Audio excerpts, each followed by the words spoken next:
மத்திய அரசால் தமிழகத்திற்கு அறிவிக்கப்பட்ட பல்வேறு திட்டங்கள் கிடப்பில் உள்ளதற்கும் புதிய திட்டங்கள் வராமல் போனதற்கும் அதிமுக அரசே காரணம் என தமிழக பாரதிய ஜனதா தலைவர் தமிழிசை சவுந்தரராஜன் குற்றம் சாட்டியுள்ளார்.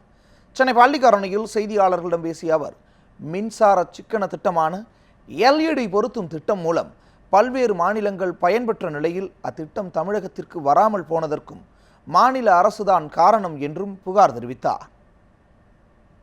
பியூஷ் கோயல் அவர்களை முதலமைச்சர் சந்திக்கவில்லை, பின்பு எப்படி மக்கள் நல திட்டங்கள் தமிழகத்திற்கு கிடைக்கும் என்று சொல்லி இருக்கிறார்கள்.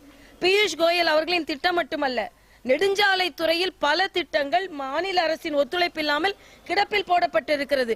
ரயில்வே அமைச்சர் சொன்னார், ரயில்வேயின் பல திட்டங்கள், ரயில்வே மேம்பாலங்கள் மாநில அரசு நிலத்தை கையகப்படுத்தி கொடுக்காததால் நிச்சயமாக அந்த திட்டங்களை நிறைவேற்ற முடியவில்லை என்று சொன்னார். ஆக மத்திய அரசின் நல்ல திட்டங்கள் உண்மையாக இந்த தமிழக மக்களுக்கு கிடைக்க வேண்டும் என்றால் பாரதிய ஜனதா கட்சியின் கூட்டணி ஆட்சிக்கு வர வேண்டும் என்பது தெள்ளத் தெளிவாகிறது.